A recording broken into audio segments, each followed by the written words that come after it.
Inilah yang disebut dengan normalisasi.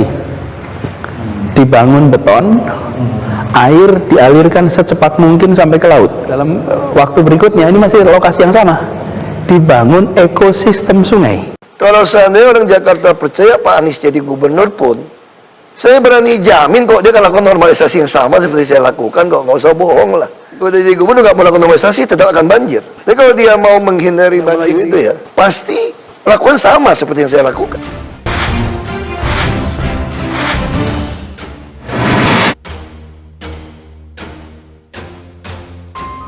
Ada banyak cakap gubernur seiman Wan Anies soal penanganan banjir di masa kampanye Pilgub DKI 2017 lalu.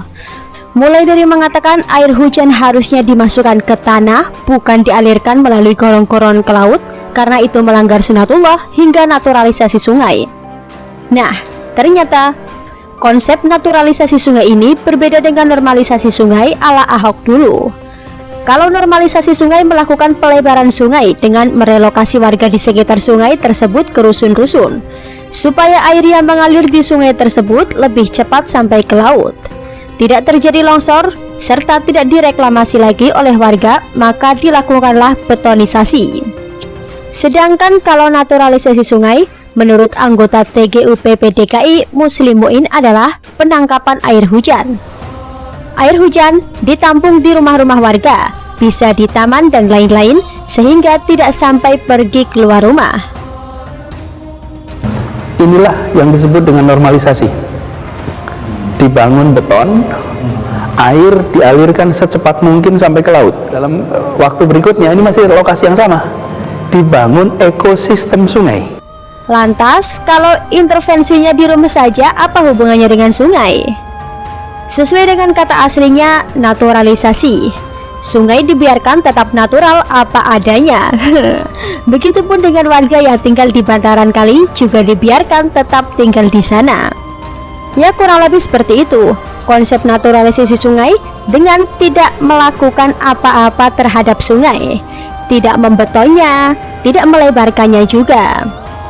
Karena kalau sungai dirapihkan, dibersihkan, atau bahkan warga yang ada di sekitar sana ditertibkan, maka akan mengganggu kenaturalan sungai tersebut. Begitu kira-kira, Wan? Keren juga ya.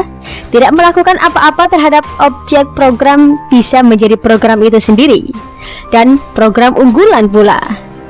Lantas, apakah program tangkap air hujan dan membiarkan sungai natural seperti apa adanya ini berhasil mengurangi dampak banjir di DKI?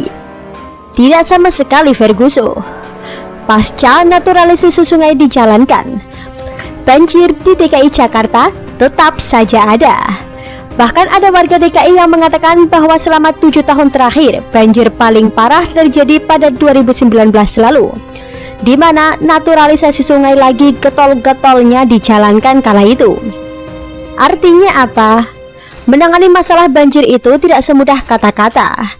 Hanya cukup dengan menangkap air saja.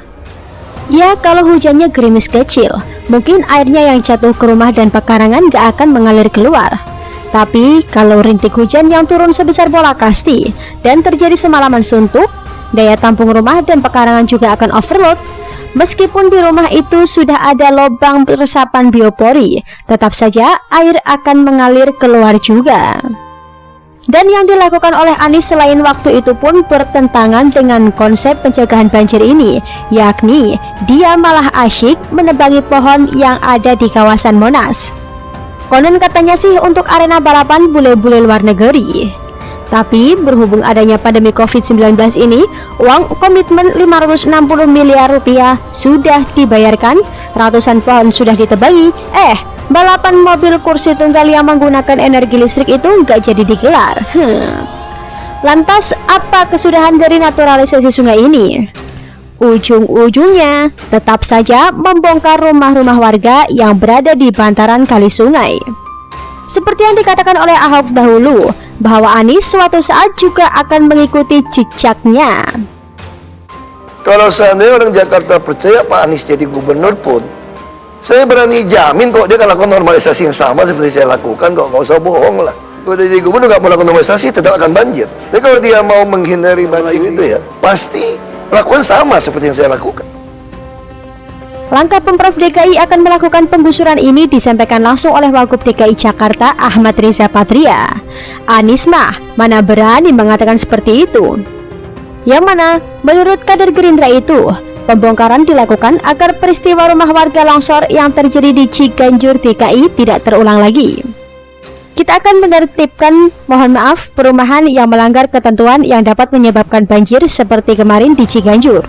Ada sungai tertutup oleh longsor dinding dan satu bangunan yang melanggar, ujar Ariza pada 19 Oktober 2020. Wakil Gubernur DKI Jakarta tersebut menyebut Pemprov akan menggusur perumahan yang terletak di bantaran sungai. Salah satu perumahan tersebut yakni Perumahan Melati Residence Ciganjur, Jagakarsa, Jakarta Selatan. Yang di Ciganjur, penertiban itu kan terjadi karena batas perumahan. Batas pagarnya itu persis di ujung sungai, kata Riza saat ditemui di Balai Kota DKI Jakarta Pusat pada Kamis 22 Oktober 2020. Di samping itu, pengerukan lumpur-lumpur di sungai ibu kota negara tersebut serta sodetan juga akan dilakukan beserta meningkatkan pompa. Itu artinya apa? Fix, Wan Anies menjilat air ludahnya sendiri. Apa yang dilakukan tidak sesuai dengan janji kampanyenya dulu. Pegiat media sosial Denny Siregar menyindir Gubernur DKI Jakarta Anies Baswedan yang tidak mempunyai program dan hanya kerap menggonta-ganti nama program yang telah dilakukan pendahulunya. Menurut Denny, Gubernur Anies hanya melanjutkan program gubernur sebelumnya, yakni Basuki Cahayapurnama alias Ahok. Tak ada yang baru. Dulu rumah susun diganti nama jadi rumah lapis, normalisasi diganti nama jadi naturalisasi. Nah, bongkar rumah di bantaran kali kasih nama baru juga dong Anies Baswedan, biar gak mirip-mirip kerjaannya Basuki Cahayapurnama gitu, tulisnya. Selain itu, kata Denny, masyarakat harus menghargai kinerja Gubernur Anies. Hargailah, Anies Baswedan itu sebenarnya sedang menyelesaikan tugas-tugas Basuki Cahayapurnama yang tertunda. Cuma dia malu untuk mengakuinya, tulisnya. Kata Anies yang tidak akan menggusur demi keberpihakan, akhirnya melakukan penggusuran juga. Yang katanya mau menangkap air hujan supaya airnya tidak jalan-jalan kemana-mana, akhirnya mengeruk sungai juga. Yang katanya akan memasukkan air ke dalam tanah, tapi meningkatkan pompa air juga. Kalau sudah pakai pompa air, tentu air dialirkan ke sungai dong. Gak mungkin ke dalam tanah yang konon katanya sesuai dengan sunatullah. Jadi, bagi warga DKI yang memilih Anies demi tidak dipindahkan ke Rusunawa dulu, siap-siap harus menelan pil pahit. Karena rumah DP 0 rupiah ternyata peruntukannya bukan untuk warga kurang mampu, melainkan untuk warga yang berpenghasilan 7 juta ke atas. Sementara, rumah kalian malah akan dibongkar oleh Pemprov DKI. Selamat warga DKI kena prank lagi.